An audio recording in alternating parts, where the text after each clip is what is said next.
Hi, everyone. I'm so excited to be here with you all today. And thank you for joining. So I have the honor of opening track two. Yeah, I'm very excited to share all of these ramblings with you all. My talk is titled Solving Puzzles in Assembly and on the Raw. And it's funny how it came up because I was a climber before being a malware analyst. And therefore, I have been rambling within myself for a long time about all the commonalities between like malware analysis and rock climbing, which I'm going to share with you all today. So, in my day to day job, I do some OSINT and some incident response. But obviously, when the night comes and when the weekend comes, I dedicate myself to malware analysis, reverse engineering, and I absolutely love assembly. And then whenever, I take some time off of the screen, I love to go to a rock climbing gym, to real rock, and just use my body in and my mind, honestly, in very, very similar ways as I do in my malware analysis process to except the goal becomes just to move your body on the rock and reach a certain goal. So what's a game plan for today? First approach to malware and to climbing can be confusing, can be incredibly scary. And that's how both of the processes start to get together a little bit. And I'm going to present all of these in a bit of parallel so that the similarities become even more evident. Then we get to the first pointer. So where do we start? Once we got scared and confused, where are we starting from? What are those basic pieces that we have to put together in order to create our climbing flow or our workflow when it comes to malware analysis? Then we start making new friends. And so we start talking about tooling a little bit and look at where really you can start from to dig into our analysis and understanding the climbing holds and what the possibilities are when it comes to climbing, as well as the types of movement that are involved. We go a little bit beyond the basics and dig a bit more into stack registers and basic assembly. And we learn a bit how to project in climbing, which means essentially going from start to finish, like seeing the climb, planning for it. And that's pretty much the same thing that we do in malware analysis. How are we going to get from point zero to the end of the game and get the information that we want? And then we're going to talk a little bit about mindset because both in malware analysis and in climbing, mindset is extremely important. There's a lot of failure involved, which in climbing translates into falling. And sometimes it can be challenging to keep up your motivation. And so we're going to talk a little bit about that aspect and then some interesting takeaways. So yes, your first approach, OMG. When I first opened Ghidra in my life, I was like, oh, maybe I'm not going to do this. Among all the InfoSec careers, and maybe I'm not going to do this. And I had the same reaction the first time I stepped into a climbing gym because, as you can see, it can be incredibly overwhelming. There is so much information on the wall and in a disassembler, for example, that sometimes it can be really, really hard and challenging to understand where to go because you're like, okay, like I see all of this stuff, but where do I start from? So that's how we get to the first pointers. So I'm gonna try and zoom in a little bit so you all can see a bit better what I'm displaying here. So when it comes to malware, we definitely want to start from static properties. And that's what we usually do with something like PStudio. So basically, we're talking about, Windows malware. and 32-bit malware. And so if we drop our sample into PStudio, we can see some interesting characteristics of the sample. So obviously the hashes, the 5 hashes are very important because they allow us to cross-check and see if that sample was already seen by anyone else in tools like VirusTotal and similar. So the hashes are being a fixed value strings that represent, the contents of the file are generally unique, with very few exceptions, which we're not going to touch on today. And as said, we can cross-check for those into specific tools to see if there are any other information, because at this point, we just start blindly analyzing the sample. Then we have the MZ, which is, it stands for Mark, and I hope I'm pronouncing this well, Zbikowski, which was one of the leading developers of MS-DOS. This essentially identifies a portable executable. Then what we want to look at is the entropy level. The entropy level can reveal to us a little bit about how and whether the malware was packed or not. So whether we're going to have a little more challenges when it comes to, seeing APIs and import tables and strings and things like that. Or if it's just going to be, okay, if the entropy is low, it's usually like an unpacked piece. So we're going to have a little less difficulty. And then we're going to move a little bit to the right to look at the import table.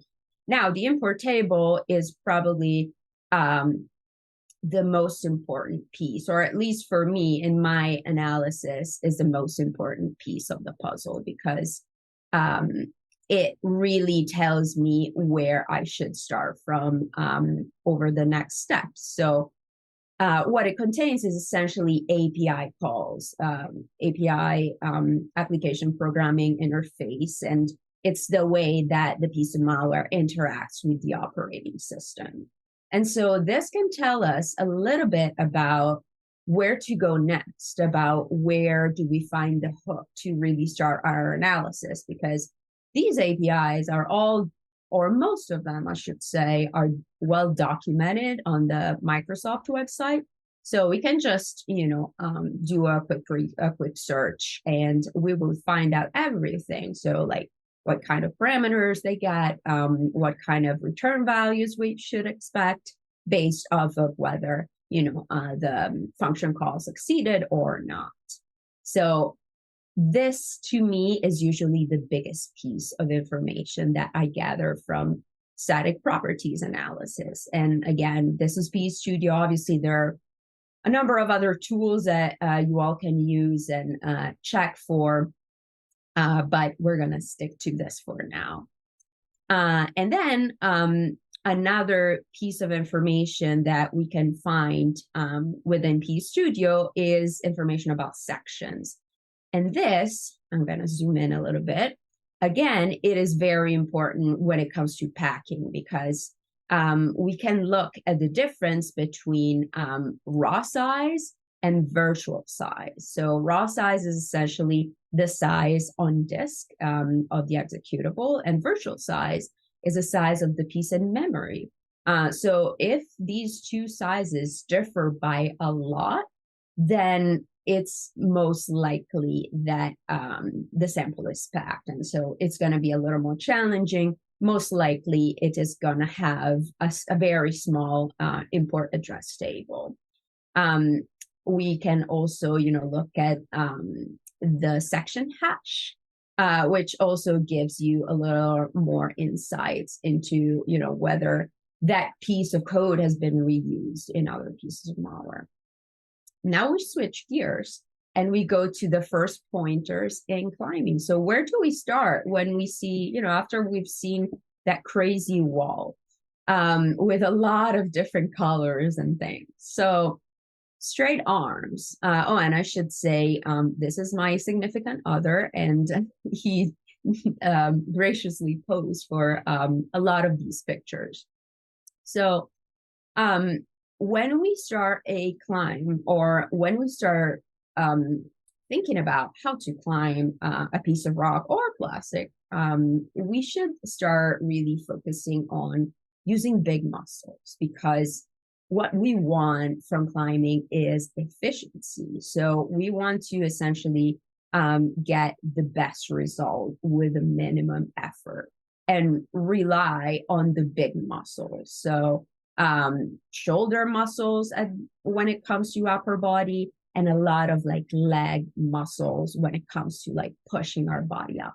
So straight arms, the first time you climb, you're probably going to climb like this a little bit. So this is the way you don't want to climb.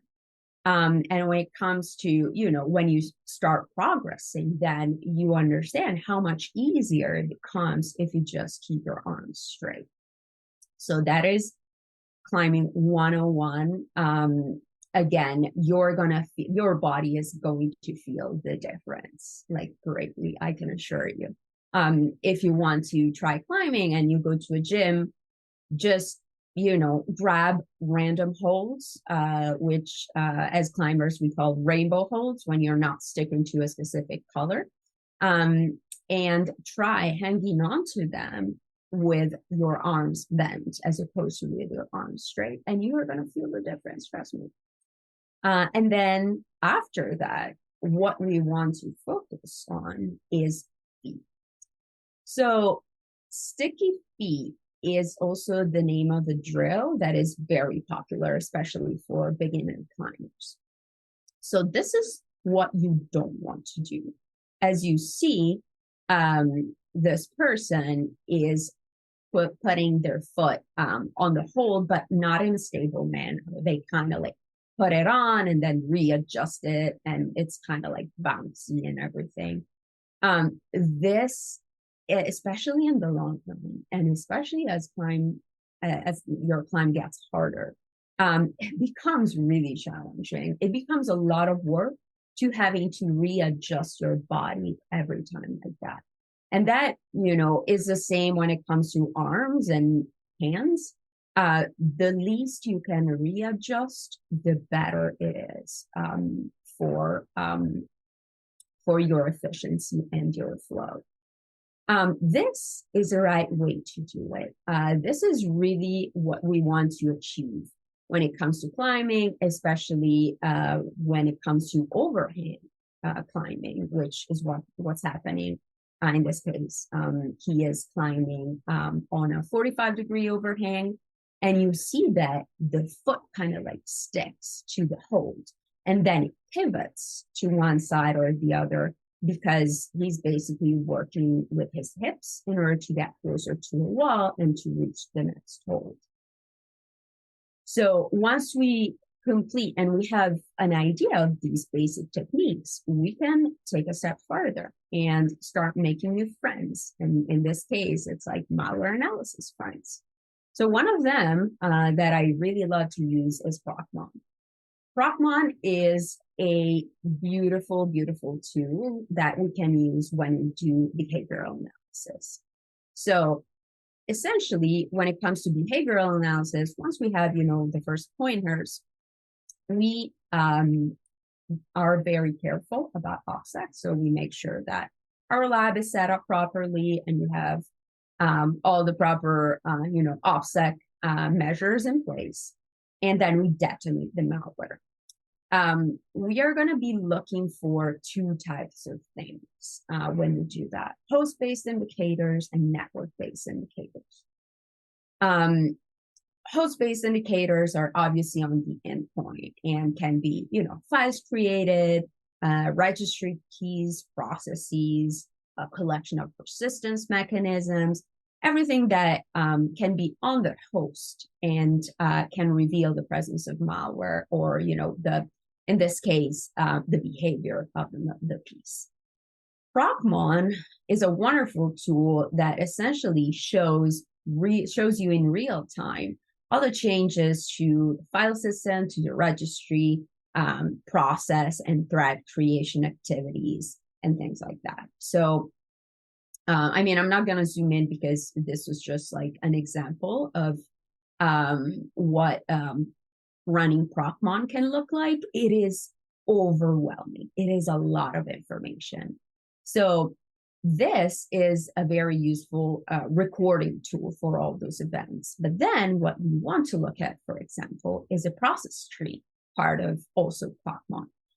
Because the process tree, and here I'm going to zoom in a little bit so you all can see better. The process tree shows you the parent-child relationships of all processes.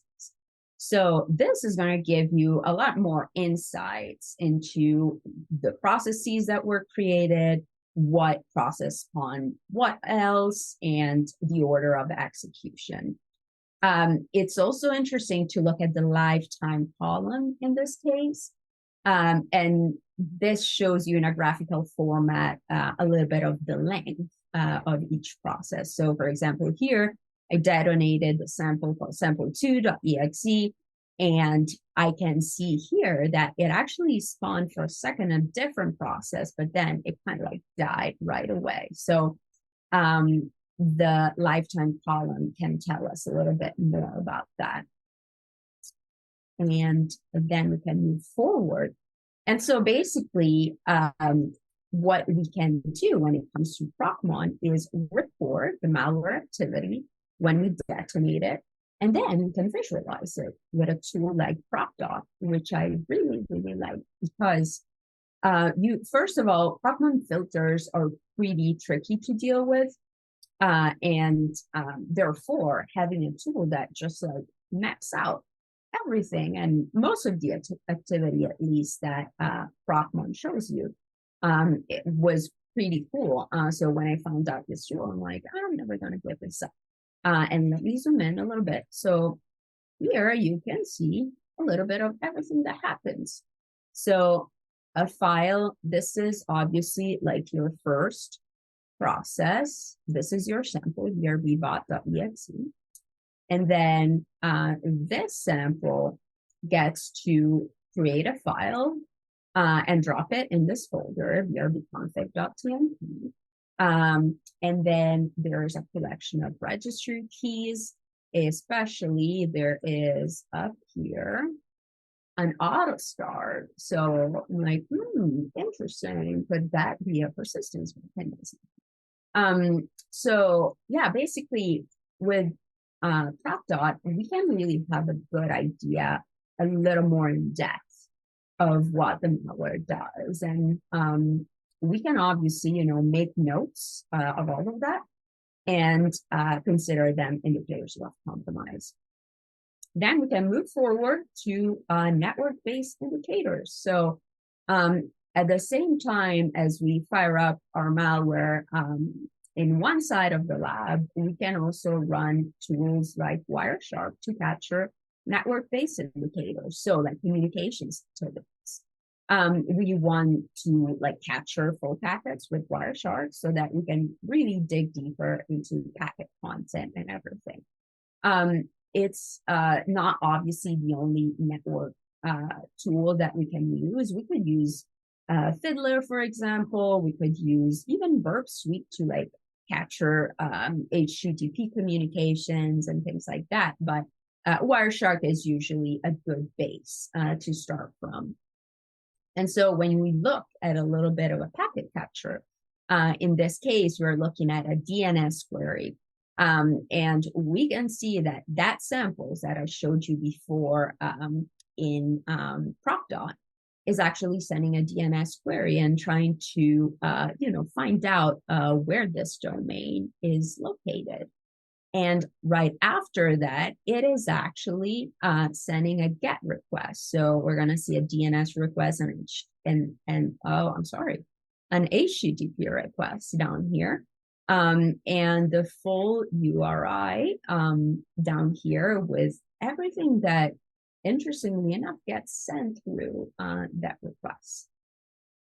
So after that, I think we're going to have, because these are also going to be indicators of compromise. So at this point, ideally, and when I say ideally, I mean that it sometimes happens. A lot of the times it doesn't happen because threat actors are sneaky and they don't want us to find out information in such an easy way. So, but a few times, and especially if you're just starting out, samples are going to be targeted to, for learning. So you're going to have the opportunity to just like detonate the piece and see what happens by just like analyzing and capturing the different data, whether that's host-based or whether that is network-based.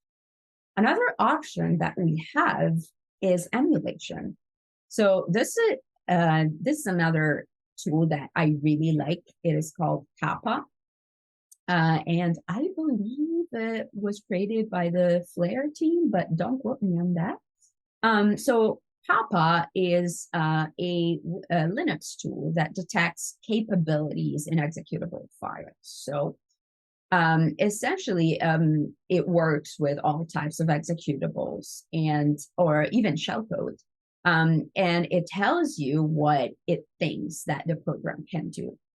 The really neat feature of Kappa is also that it tells you, not only your basic information, but also the correlations and what it sees when it comes to the MITRE attack framework. So it maps out what it thinks that your piece of malware can do to the MITRE attack framework. And that obviously is huge, as I'm sure a lot of you know, in terms of detection and creating detection rules and all the cool things like that.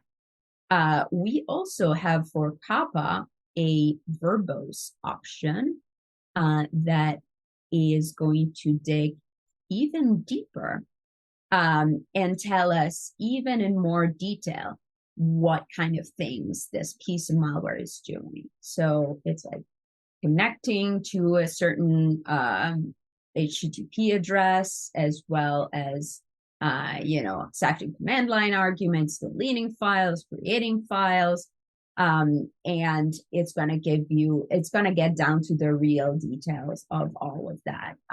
Even in some cases, you can get down to the single API calls, and it will also tell you at which memory addresses in the pieces those calls are used. So yeah, really interesting tool. Again, as all the emulators, there's Kappa, there's Speakeasy, there's a number. They don't always work, but why not give it a shot? It's gonna take you like less than a minute to run it, especially if it's a normal size piece. Okay, now we switch gears and we look at making new friends in climbing. So let's look at handholds first. We want to get familiar with the different type of handholds because there are various techniques to be able to hold on to them. And so we can start seeing here what we climbers call a jug. A jug is usually the easier hold to hang on to. As you can see, like most of your hand is on the hold. And therefore, if you step into a climbing gym and start looking at the different options for climbing, you're going to see a lot of these. This is a sloper, harder to hang on to, much harder. It's, as you can see, like slopey, and there's not a lot to hang on to. It works essentially by friction as opposed to finger strength. Pinches are very interesting holds, which I hate a little bit. But yeah, you just like pinch your hold. There can be, different sizes for these. So they also really depend on how big your hand is. So that's why I have very small hands. So I'm not a big fan of pinches. What I love though are pockets. Obviously, they speak by themselves. They're probably close pockets, and these are both crimps are probably the hardest holds to hang on to. These are more like, okay, doable even for beginner level climbing. These are like, oh, okay, we're getting to a hardcore part. And at the same time, we look at footholds too. So we can see toe, your typical, frontal toe hold. Also very important to just use the tip of your foot as opposed to, sometimes, especially when you're just starting out, you want to put your whole foot on there, and it's just not possible. It's not efficient, trust me. The edge, so you can use your internal or external edge, or you can smear. Sometimes you don't have footholds, and that's a very real thing that can happen. And so you use whatever you can have in order to hang on. Okay, let's move beyond the basics. So let's start looking at registers. What is a register? Registers are the smallest data holding elements that are built into a CPU. So this is a 32-bit these are 32-bit general purpose registers. I am not going to get into detail about what each of these registers does. I'm just going to tell you that EAX is usually one of the main registers used, especially for return values from functions. I am also going to mention ESP and EBP. ESP, the stack pointer. So essentially, it looks at what's on the top. It marks what's on the top of the stack. And the base pointer, also called frame pointer, marks the beginning of a function on the stack. So essentially, registers hold the instructions or operands that are currently being processed. They're just like information holders. At the same time, once we talk about registers, we can start talking about basic assembly instructions. And sorry, here I'm going to go a little bit quicker than I should, but there's a lot to cover in order to get real deep into these kind of topics. So, okay, so what we want to look at in general, or, the most important commands are the ones that I highlighted, but really we want to look at the move instruction that copies the source to the destination. In this case, I think they are switched up. Actually, apologies for that. But anyway, move instruction copies values. Add instruction obviously adds values. Push and pop instructions, the push instruction pushes some type of value to the stack. The pop instruction actually removes it.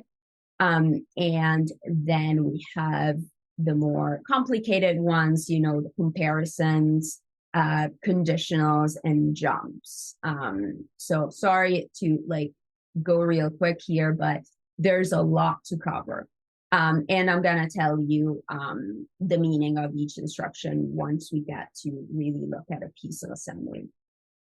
Then, so moving beyond the basics, we have our glorious pancake stack, because we talked about the stack and the registers, and the stack is the other big information folder that we can find. So first of all, the stack is last in, first out type of mechanism. So essentially, it is this giant, imagine it as a giant vertical information folder that grows towards lower memory addresses. And you can see it kind of grows upward, but you can actually represent it in a million different ways. So essentially, we can tell a program calls a function, and what happens at that point around the function call when it comes to the stack. This happens. So this happens right before the function call. So in a 32-bit executables, parameters get pushed to the stack. And so we can see them here. After that, the return address, when the call actually happens. So imagine here in your assembly code, there's a call.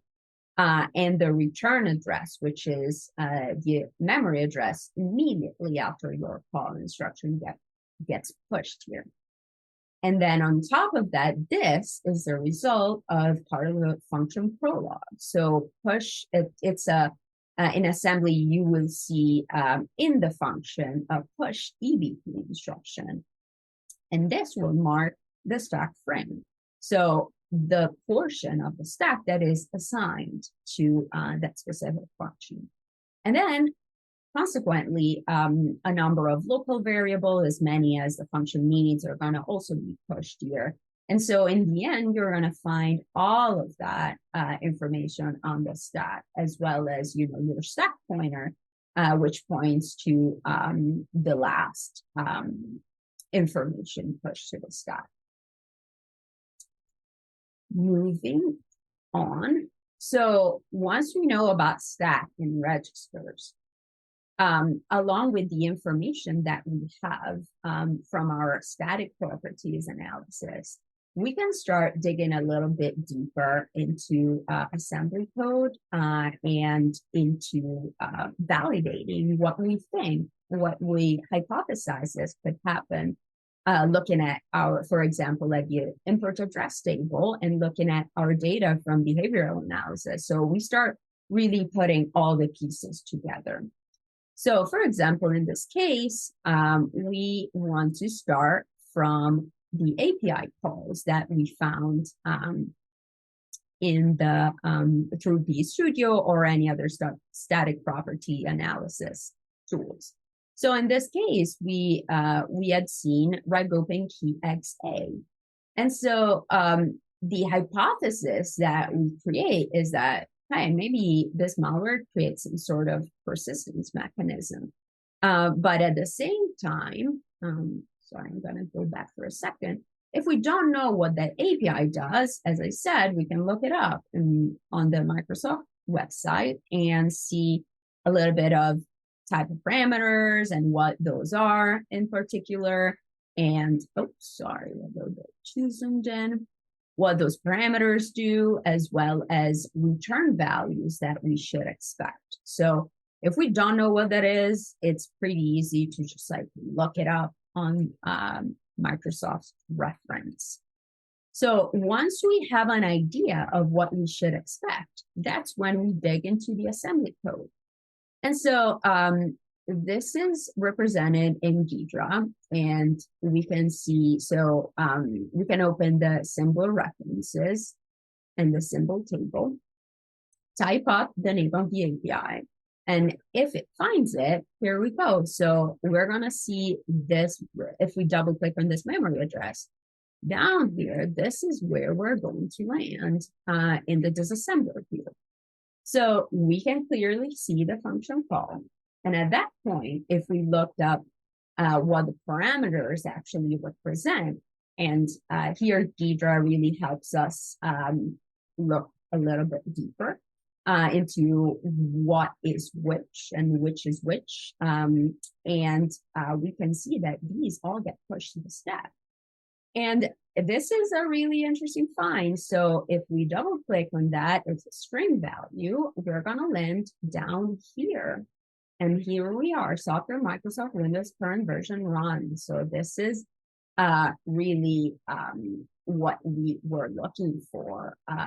It is one of the techniques that, you know, we can use to really put all the pieces together, because at that point, if that was our hypothesis was around persistence, then, you know, we have it. Okay, that's validated. Also, we can see Locky down here. So that can be an interesting clue for, you know, further analysis, or, you know, hey, maybe that's a hint to what exactly this thing does.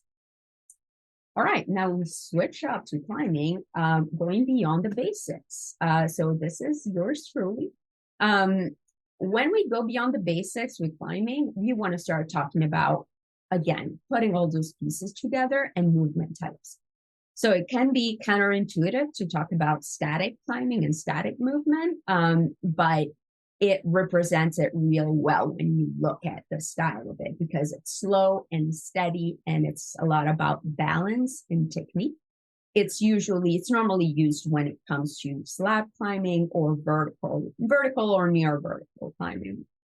Usually holds are very small, and there's not a lot to hold on to. You might have to smear against a wall with your foot when there's no footholds.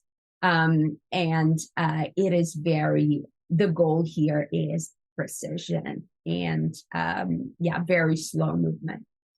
Another type is more dynamic climbing. So in dynamic climbing, at least two of the points of contact to the wall come off. So in this case, you see that he is latching onto this upper hold and his feet cut off the wall. And so for this, he needs like a big push up of his feet. And then third, and the more spectacular that sometimes is called more parkour than climbing, is called a dyno. A dyno is normally when all points of contact are off the wall. So you just like jump and all of the points of contact between your body and the wall are off. So it's just a jump. You have to do it at times, even outdoors, even though this type of climbing is more normal when it comes to, competition climbing and bouldering in this case. But it can be definitely found outdoors as well. And then also when it comes to climbing technique, and especially climbing on overhangs, what we want to do really beyond thinking about basic type of movements is leading with your feet and hips. So here I was just doing, a pretty easy overhang climb on the 45 wall.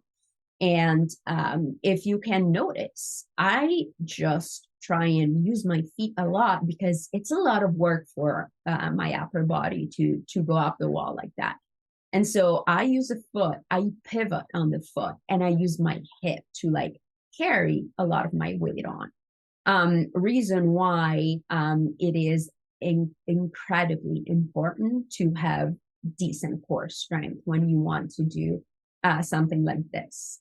It's funny because normally people say, oh, I can't climb. I don't have, a lot of upper body strength. And I'm like, well, consider you might actually not need as much, because here I try to keep my arms as straight as possible. So rely on the bigger shoulder muscles and the core, because that's what really keeps you on the wall when it comes to overhangs. It allows you to avoid cutting feet and things like that. Okay, so now we have a little bit of an idea of all the tools and processes, and I hope you're starting to see like all the similarities that are between malware analysis and climbing. So let's talk for a second about mindset. Whoa, it's scary and it can get extremely frustrating. Especially, when you're dealing with hard code, when you're dealing with obfuscated and hacked and whatnot, and XORs and encryption and etc. So start small, like start your learning process, start your workflow from little pieces, from relatively easy pieces. But in the end, you're going to have to lean into the discomfort, because that's really the only way you are going to learn. Learn especially how to use the import address table efficiently, because that's going to help you out a lot.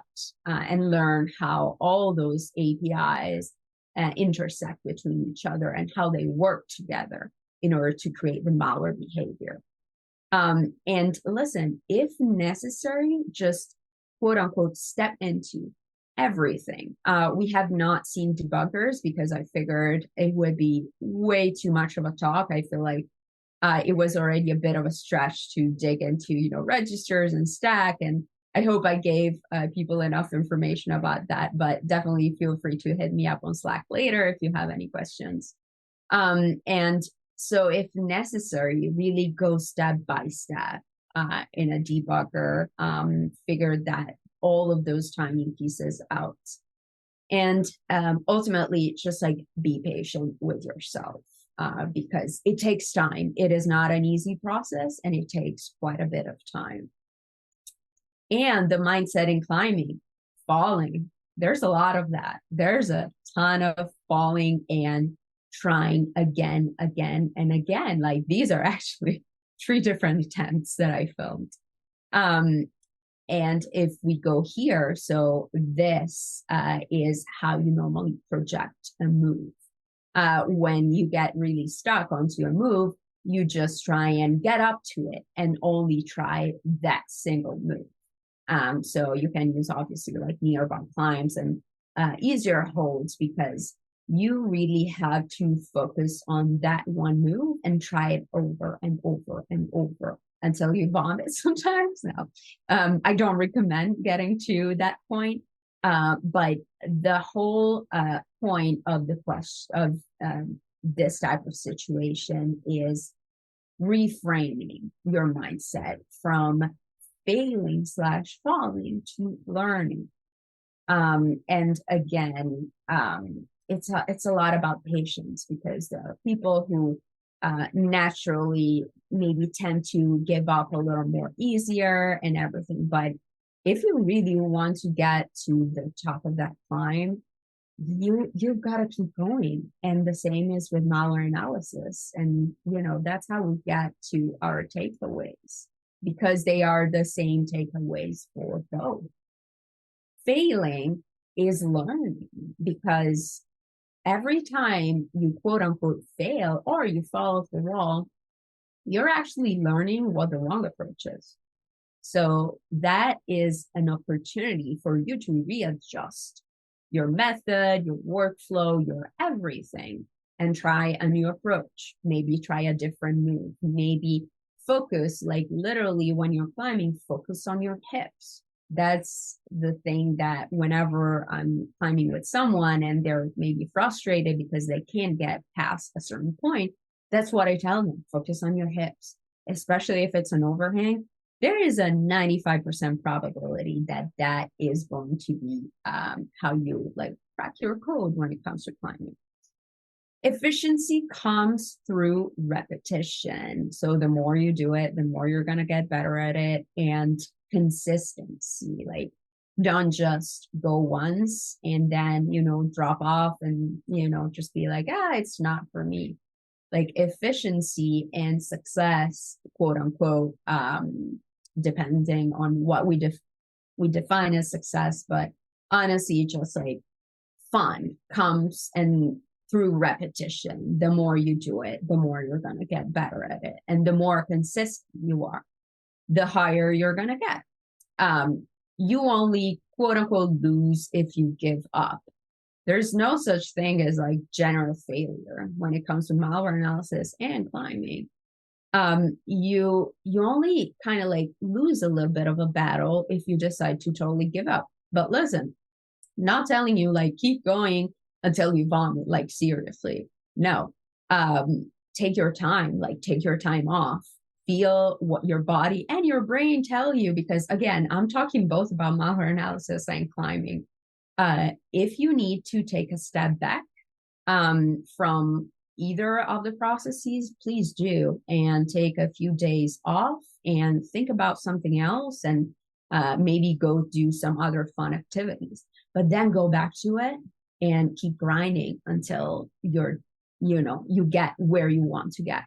Because as Reinhold Messner, who's a longtime mountain climber, and he was the first person to climb Everest without supplemental oxygen, alpine style, as they say it.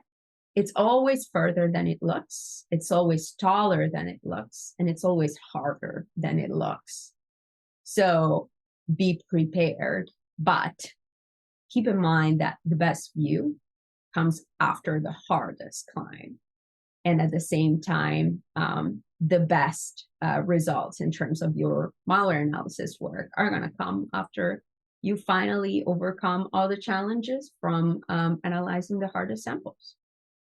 So I hope you all like this. And thanks to everybody at PancakesCon, the whole like amazing crew, all the people who are working behind the scenes to keep this going. And it was really fun to be able to share this with you all.